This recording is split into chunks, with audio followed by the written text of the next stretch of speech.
से रिलेटेड है। Class 9th में एक चैप्टर है, chapter number 6, line and angles. तो उसके बारे में आज अपन पूरा कॉन्सेप्ट पढ़ेंगे कि लाइंस और एंगल्स क्या होते हैं और किस तरह के एंगल उसमें बनते हैं।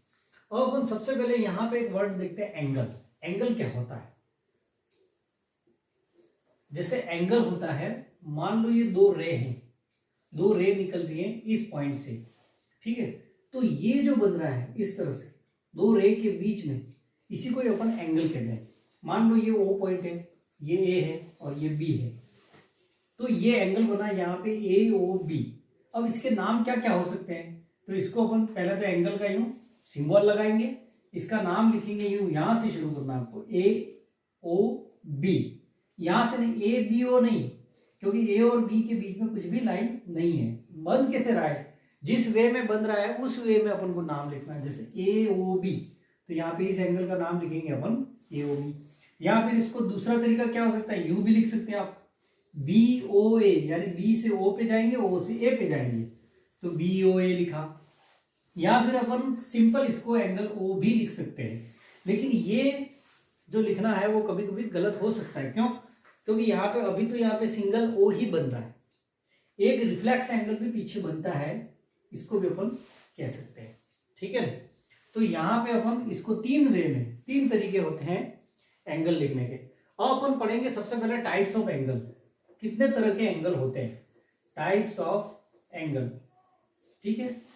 तो टाइप्स ऑफ एंगल के बारे में, तीन तरह के एंगल होते हैं। पहला तो होता है, मान लो एक्यूट एंगल। एक्यूट एंगल का मतलब होता है न्यून कोण। ऐसे एंगल जो 0 से 90 डिग्री के बीच में है, यानी 0 से बड़े और 90 डिग्री से कम, उनको अपन क्या कहते हैं? एक्यूट एंगल, यानी न्यून कोण कहते हैं अपन। अब सेकंड होता है राइट एंगल। राइट एंगल क्या होता है? जो 90 डिग्री का एंगल होता है उसको राइट एंगल कहते हैं। उसके बाद थर्ड टाइप के आते हैं obtuse angle. Obtuse angle, obtuse angle होते हैं greater than 90 but less than 180 degree, यानी 90 से 180 के बीच वाले जितने भी एंगल है उनको ऑब्ट्यूज एंगल भी कहते हैं। इसको अपन हिंदी में कहते हैं अधिक कोण। ये अधिक कोण, इसको क्या कहते हैं अपन हिंदी में? समकोण, ठीक है ना, उस तरह से। अब फोर्थ आता है स्ट्रेट एंगल। स्ट्रेट एंगल का मतलब होता है 180 डिग्री। 180 डिग्री के एंगल को अपन क्या कहते हैं? स्ट्रेट एंगल कहते हैं। फिफ्थ होता है रिफ्लेक्स एंगल। रिफ्लेक्स एंगल, यहां इसको प्रतिवर्ती कोण भी कहते हैं अपन। रिफ्लेक्स एंगल क्या होता है? 180 से ग्रेटर, बड़ा, और 360 से छोटा, ठीक है। यानी 180.1 से लगाकर 359 तक जनरली अपन 180 से 360 के बीच वाले जितने भी होते हैं उनको रिफ्लेक्स एंगल या कहते हैं अपन। और लास्ट होता है कंप्लीट एंगल। कंप्लीट एंगल जो होता है, कंप्लीट एंगल जो होता है वो 360 डिग्री का होता है। तो ये हो गया एंगल का नॉलेज। उसको अपन यूं भी समझ सकते हैं, सबसे पहले यहाँ 0, 90, फिर यहाँ पे आ गया 180, फिर यहाँ आ गया 360 डिग्री। तो देखो 0 से 90 के बीच वाले ये तो हो गए एक्यूट, जो 90 से कम है। 0 से 90 वाले जो हो गए, 0 से 90 के बीच में जितने भी हैं, 90 से कम, 90 से कम, वो एक्यूट हो गए। 90 डिग्री को अपन कहते हैं राइट एंगल। अब 90 से बड़े आ जाएंगे अपन, 90 से बड़े और 180 से छोटे, तो इनके बीच में जो एंगल होते हैं वो ऑब्ट्यूज, इनको अपन ऑब्ट्यूज कहते हैं।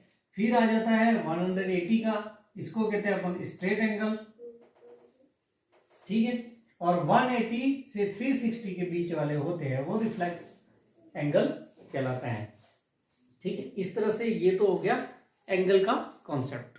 अब पढ़ेंगे अपन pair of angle. Pair of angle, अलग अलग तरह के एंगल्स के पेयर बनते हैं जिनको अपन देखते हैं। सबसे पहला होता है इसमें एडजेसेंट एंगल। एक वर्ड है एडजेसेंट एंगल, यानी हिंदी में इसको कहते हैं आसन्न कोण, ठीक है। आसन्न कोण यानी एडजेसेंट एंगल क्या होते हैं? जैसे मान लो ये दो एंगल है अपने पास, ठीक है। ये पॉइंट है O, A, B and C, अब यहाँ पे ये दो एंगल बन रहे हैं, और वैसे अगर इसको गौर से देखें तो तीन एंगल बन रहे हैं, ठीक है। एक तो ये बन रहा है AOC, यानी ये वाला हो गया। एक बन रहा है आपके AOB, ये, ठीक है, ये एंगल AOB। और तीसरा बन रहा है BOC, यानी यहां से लगाकर यहां तक। अब इसमें आप देखोगे कि ये जो दो एंगल है, angle AOB and angle BOC are adjacent. इनको क्या कहते हैं अपन? एडजेसेंट। क्यों कहते हैं? एडजेसेंट एंगल की डेफिनेशन क्या होती है? आसन्न कोण जिनका एक कोई भी एक आर्म, दोनों एंगल की आर्म का मतलब भुजाएं। जैसे ये एंगल बन रहा है तो ये दोनों आर्म है, किस एंगल की आर्म है? AOB की। और ये दोनों किस एंगल की आर्म है? BOC की। तो इन दोनों में आप देखोगे कि ये आर्म जो है वो कॉमन है, ये भुजा कॉमन है, इस एंगल की भी आ रही है और इस एंगल की भी आ रही है, ठीक है। और इन दोनों का वर्टिक्स कॉमन है, या तो एक भुजा कॉमन होनी चाहिए या वर्टिक्स यानी ये शीर्ष कॉमन होना चाहिए, यानी उभयनिष्ठ होना चाहिए। तो उसको क्या कहते हैं अपन? Adjacent angle. जैसे यहाँ पे मैंने यू बना लिया, तो यहाँ पे एडजेसेंट कौन कौन से बनेंगे? एक ये एंगल और ये एंगल, क्योंकि ये जो है वो कॉमन आर्म है दोनों की। तो इस तरह से जो एंगल बनते हैं वो कहलाते हैं एडजेसेंट एंगल। नेक्स्ट अपन देख सकते हैं linear pair of, linear pair of angle. Linear pair of angle क्या होते हैं? लीनियर पेयर का मतलब एक स्ट्रेट लाइन पे होते हैं। जैसे मान लो ये स्ट्रेट लाइन है, ये AB हो गया। अब इसके किसी पॉइंट से अगर मैं एक रे खींचूं थर्ड, तो यहां पे ये दोनों जो एंगल बनेंगे वो एडजेसेंट तो है ही, एडजेसेंट है क्योंकि ये कॉमन आर्म हो गई, ठीक है ना। यहाँ पे पॉइंट O और C मान लेते हैं। तो ये दोनों एंगल एडजेसेंट तो हैं, लेकिन आप देखोगे कि यहाँ पे इन दोनों का सम, ये टोटल एक स्ट्रेट एंगल हो गया। कितना हो गया? 180 डिग्री हो गया। मीन्स अगर दो एडजेसेंट एंगल का sum of two adjacent angle is equal to 180 degree, then it is called linear pair of angle. यानी अगर दो एडजेसेंट एंगल तो ये हैं, और इनके अगर दोनों का सम यानी दोनों की जोड़ 180 डिग्री हो जाती है, तो उनको लीनियर पेयर ऑफ एंगल कहते हैं, यानी रेखिक युग्म के कोण है। इसको हिंदी में कहेंगे रेखिक युग्म कोण, ठीक है। समझ में आ गया? मीन्स यहां पे अपन लिख सकते हैं कि angle COA plus COA plus COB, angle COB is equal to 180 degree. जब दो एंगल का सम, दो एडजेसेंट एंगल का सम अगर 180 डिग्री होता है तो उनको क्या कहते हैं अपन? लीनियर पेयर के एंगल कहते हैं। इसके बाद नेक्स्ट आता है vertically opposite angle. Vertically opposite angles. Vertically opposite angle क्या होते हैं? जैसे मान लो ये टू स्ट्रेट लाइन इस तरह से काट रही है, एक दूसरे को इंटरसेक्ट कर रही है। जैसे ये लाइन है AB एंड CD, ठीक है। AB and CD are both intersect at O। मान लो ये O पर काट रही है, तो यहां पे इस तरह के जो सामने एंगल बन रहे हैं, जैसे ये एंगल और ये एंगल दिख रहा है, तो ये दोनों क्या कहलाते हैं? वर्टिकली अपोजिट एंगल है। अगर दो स्ट्रेट लाइन काट रही हैं एक दूसरे को, तो जो सामने बनते हैं वो एंगल क्या कहलाते हैं? Vertically opposite. मीन्स यहाँ पे angle AOC and angle BOD vertically opposite angle है। दूसरा वर्टिकली अपोजिट एंगल का पेयर कौन सा बन रहा है? यहाँ पे ये वाला, ये एंगल और ये एंगल, ये दोनों सामने बन रहे हैं, तो ये भी वर्टिकली अपोजिट एंगल है। Angle AOD equal to angle BOC। अब ये जो वर्टिकली अपोजिट एंगल होते हैं वो हमेशा इक्वल होते हैं, तो यहाँ पे अपन इक्वल का सिंबल लगा सकते हैं। मीन्स अगर मान लो ये 50 डिग्री है, then it is also 50 degree, ठीक है। और ये अगर मान लो 130 है, तो ये भी कितना आ जाएगा? 130। तो अपन क्या करते हैं, एक्सरसाइज 6.1 के कुछ क्वेश्चन करते हैं। एक दो क्वेश्चन अपन करते हैं कि अभी जो अपन ने कॉन्सेप्ट पढ़ा उसका अपन यूज कैसे करेंगे। तो यहाँ पे एक फर्स्ट क्वेश्चन दे रखा है, ये उसमें क्वेश्चन में लिखा हुआ है, तो मैंने उसमें से इस तरह से लिख दिया है कि गिवन का मतलब हमें ये दो चीजें दे रखी है क्वेश्चन में, और हमें क्या फाइंड करना है? ये दो चीजें फाइंड करनी है। मैंने इसको इस तरह से वे में लिख दिया है, ठीक है ना। पूरा क्वेश्चन नहीं लिखा। अब ये डायग्राम दे रखा है, अब आपको यहाँ पे दो चीजें दे रखी हैं, एक तो AOC plus BOE is equal to 70, ठीक है, और BOD कितना दे रखा है 40। तो सबसे पहले अपन को क्या दिया है वो देखो, angle AOC plus BOE। AOC कौन सा बन रहा है देखो, AOC यानी ये एंगल, ठीक है, एंड BOE यानी ये, मीन्स हमें इन दोनों एंगल का सम टोटल कितना है 70, ये दोनों एंगल AOC प्लस BOE। और दूसरी चीज दे रखी है हमें, एंगल BOD बराबर 40 डिग्री। BOD कौन सा है, BOD यानी ये 40 है, ये 40। अब हमें फाइंड कौन सा करना है, BOE। सबसे पहले BOE यानी ये वाला फाइंड करना है। तो अपन कैसे फाइंड करेंगे, देखो यहां पे डायग्राम से सीधा अपन समझ सकते हैं कि इन दोनों का सम कितना है 70 है। अब देखो ये स्ट्रेट लाइन है, अंदर क्वेश्चन में लिखा हुआ है कि AB and CD are straight line. अब दो स्ट्रेट लाइन है तो ये दोनों एंगल क्या होंगे, वर्टिकली अपोजिट एंगल होंगे और जो कि इक्वल होते हैं, अभी अपन ने पढ़ा है। तो यहां पे ये 40 है, मीन्स ये क्या हो गया 40 डिग्री हो गया। तो यहां पे आपको लिखना है, इसमें लिखना कैसे है, बिकॉज एंगल AOC, ये वाला angle AOC equal to angle BOD, ये इसका रीजन यहां पे लिख दो, VO एंगल्स यानी वर्टिकली अपोजिट एंगल। तो यहां पे मींस AOC इज आल्सो कितना हो जाएगा 40 डिग्री। एक आंसर तो हमें मिल गया, ये AOC की वैल्यू कितनी होगी 40। अब बिकॉज हमें क्वेश्चन में क्या दे रखा है, यहाँ पे देखो angle AOC plus BOE is equal to कितना है 70 डिग्री। अब ये AOC की वैल्यू यहाँ पे पुट कर देंगे, 40 plus angle BOE is equal to कितना हो गया 70। तो angle BOE is equal to ये 40 इधर बाई टी भी कर देंगे, 70 माइनस 40 कितना आ जाएगा 30 डिग्री। यानी हमें इसका आंसर तो मिल गया, कितना आया 30 डिग्री। देखो इन दोनों की जोड़ 70 थी, ये 40 तो ये 40, अब इन दोनों की जोड़ 70 है तो मीन्स ये 30 होना चाहिए, ठीक है 30 हो गया। अब हमें निकालना है सेकंड रिफ्लेक्स COE। तो पहले रिफ्लेक्स COE होता क्या है, तो किसी भी एंगल का अगर रिफ्लेक्स निकालना है तो उसको 360 में से माइनस करोगे आप। जैसे 100 का रिफ्लेक्स निकालना है तो 360 माइनस 100 यानी 260। तो यहां पे भी अपन पहले COE निकालेंगे, उसके बाद रिफ्लेक्स COE निकालेंगे। अब COE कौन सा एंगल बना, ये निकालना है। अब आप ये कैसे निकालोगे, देखो ये स्ट्रेट लाइन है, अभी अपन ने पढ़ा था ये स्ट्रेट लाइन है, और स्ट्रेट लाइन पे ये पूरा एंगल कितना होगा 180 डिग्री, क्योंकि 180 डिग्री का एंगल कैसे बनता है, सीधी लाइन आती है, ठीक है ना। अब इस पे जितने भी एंगल हो यूं, तो यहाँ 3 एंगल बने, तो इन तीनों का सम 1 2 3, इन तीनों का सम कितना हो जाएगा 180 हो जाएगा।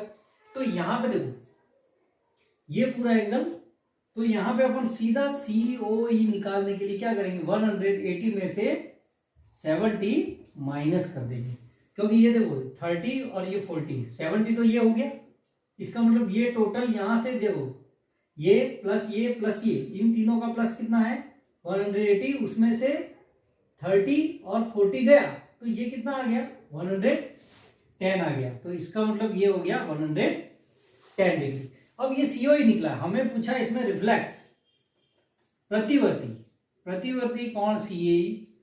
तो कोई भी रिफ्लेक्स एंगल किसी का भी निकालना हो तो जो COE है उसको 360 में से माइनस कर दो तो वो क्या आ जाएगा रिफ्लेक्स COE। तो यहाँ पे 360 माइनस 110 तो इज इक्वल टू 250 डिग्री, ये आंसर है। इसी एक्सरसाइज का अपन थर्ड क्वेश्चन देखते हैं। थर्ड क्वेश्चन में ये डायग्राम दे रखा है PQR और इस लाइन को अपन ने एक्सटेंड किया है ST। अब इसमें गिवन जो क्वेश्चन है उसमें से मैंने सॉर्ट आउट कर दिया है कि हमें क्या दिया है, उसको मैंने लिखा है गिवन, यानी ये दे रखा है कि angle PQR is equal to PRQ। अंदर यहाँ पे निशान भी लगाए हुए हैं कि PQR यानी ये वाला एंगल और PRQ यानी ये वाला एंगल। अब हमें प्रूव करना है यहाँ पे PQS बराबर PRT, ये चीज हमें दे रखी है और ये लाना है हमें। PQS कौन सा हो गया, PQS यानी ये बाहर बन रहा है ये वाला PQS, और PRT यानी यहां पे बाहर जो बन रहा है ये, ठीक है। अब इन दोनों को इक्वल कैसे लाएंगे अपन, तो इसका एक शॉर्टेस्ट मेथड अपन पढ़ेंगे। देखो ये स्ट्रेट लाइन है तो यहाँ पे अपन सबसे पहले लिखेंगे because ST is a straight line. ST क्या है स्ट्रेट लाइन। अब स्ट्रेट लाइन पे जो दो एंगल बनते हैं उन दोनों का सम कितना होता है 180। लीनियर पेयर ऑफ एंगल या रेखीय युग्म के कोण है। तो उससे अपन क्या लिख सकते हैं, ये स्ट्रेट लाइन है तो यहाँ पे ये दोनों एडजेसेंट एंगल ऐसे बन रहे हैं, ये जो बन रहे हैं वो लीनियर पेयर के एंगल बन रहे हैं, तो इन दोनों का सम कितना होगा 180। तो यहाँ पे अपन लिख देंगे therefore angle PQS plus angle PQR is equal to 180 degree. ठीक, एंड उसी तरह से ये देखो ये भी स्ट्रेट लाइन है, तो यहाँ पे इन दोनों एंगल का सम भी कितना होगा 180। तो यहाँ पे भी अपन लिख देंगे angle PRT plus angle PRQ is also equal to 180 degree. Now equation by equation 1 and 2 we get, यानी समीकरण 1 और 2 से हमें क्या मिलता है, देखो इन दोनों कोण की जोड़ भी कितनी है 180, इन दोनों एंगल की इन दोनों एंगल का सम कितना है 180, और यहाँ पे इन दोनों एंगल का सम भी 180 है। तो अपन इन दोनों को इक्वल लिख सकते हैं, ठीक है ना, मीन्स इसका जो LHS है और यहाँ इसका जो LHS है, इन दोनों को अपन इक्वल रख सकते हैं। तो यहाँ पे अपन इक्वल रखेंगे angle PQS plus PQR is equal to, यहाँ पे लिख देंगे angle PRT plus angle PRQ, because इनका सम भी 180 फर्स्ट इक्वेशन से और इनका सम भी 180, तो मीन्स इन दोनों को इक्वल लिख सकते हैं। और अपन क्या करेंगे, यहाँ पे देखो यहाँ पे हमें ये दिया है कि angle PQR is equal to PRQ, PQR इधर आ रहा है, PRQ इधर आ रहा है, तो दोनों तरफ सेम है, ठीक है ना, इन दोनों की वैल्यू सेम है, तो ये कैंसिल हो जाएंगे, ठीक है ना। तो बचेगा क्या, angle PQS equal to angle PRT, ये प्रूव हो गया, ठीक है। इस तरह से अपन ये प्रूव कर सकते हैं। जैसे मैंने ये कैंसिलेशन कैसे किया, जैसे A plus C equal to B plus C, तो यहां पे अपन C कैंसिल कर सकते हैं, means A equal to B, ये रूल्स मैंने यहाँ पे लगाया, ठीक है। नाउ अपन नेक्स्ट क्वेश्चन इसी एक्सरसाइज का देखते हैं, फोर्थ। इस तरह से ये डायग्राम दिया हुआ है, यहाँ पे 4 एंगल बन रहे हैं O पर X, Y, Z and W, ठीक है। अब यहाँ पे AB तो स्ट्रेट लाइन है, AB सीधी लाइन है, ये आपको दिख रहा है। अब इसमें गिवन में दे रखा है x plus y is equal to डब्ल्यू प्लस जेड, ये हमें गिवन है। हमें प्रूव करना है कि AOB स्ट्रेट लाइन। अब AOB को हमें स्ट्रेट लाइन प्रूव करना है, तो अपन क्या करेंगे, इसको स्ट्रेट लाइन कब होती है, जब यहाँ तो इन दोनों एंगल का सम 180 हो, या इधर जो बन रहे W प्लस जेड इनका सम भी 180, यानी इन दोनों की जोड़ 180 या फिर इन दोनों की जोड़ अपन 180 ले आएंगे। और 180 कब होती है, जब वो लीनियर पेयर के एंगल है, और लीनियर पेयर के एंगल क्या होते हैं, स्ट्रेट लाइन पे बनते हैं। अब अपन क्या करेंगे यहाँ पे, बिकॉज देखो सबसे पहले देखो किसी भी पॉइंट होता है उसके चारों तरफ जितने भी एंगल बनते हैं उनका टोटल जो होता है वो 360 होता है हमेशा। जैसे अगर ये लाइन इस तरह से काट रही है एक पॉइंट पर, तो ये जितने भी यहाँ एंगल बने इन सबका सम कितना होगा 360 होगा। तो उस मेथड से अपन यहाँ लिख सकते हैं, because x plus y plus डब्ल्यू plus z is equal to कितना हो गया 360। अब अपन क्या करेंगे, देखो x प्लस वाई की जगह x प्लस वाई, यहाँ w प्लस जेड की वैल्यू देखो w plus z equal to x plus y, because x plus y equal to w plus z. तो यहाँ पे w प्लस जेड की जगह अपन क्या रख देंगे x plus y is equal to 360। Now अब ऐड करो x plus x 2x and y plus y 2y is equal to 360। Now इसको सॉल्व करो, 2 कॉमन यहां से, तो x plus y is equal to 360, ठीक है। 2 कॉमन लिया यहाँ पे, तो 2 बाहर आ गया, यहाँ बचा x प्लस इसमें 2 बाहर है तो y बचा। अब इस 2 को यहाँ नीचे ले आओ, तो x plus y is equal to 360 upon 2, तो x plus y is equal to कितना आ गया 180 डिग्री। मीन्स मतलब क्या हुआ कि ये x और y अगर इनका सम 180 डिग्री है, मीन्स ये लीनियर पेयर के एंगल है। और लीनियर पेयर के एंगल कब बनते हैं, जब ये स्ट्रेट लाइन होगी। इसका मतलब यहां पे प्रूव होता है कि AOB स्ट्रेट लाइन है। तो यहां पे अपन लिख सकते हैं, hence we can write AOB is straight line, ठीक है। तो ये एक सरल रेखा है। तो इस तरह से अपन ये क्वेश्चन करेंगे।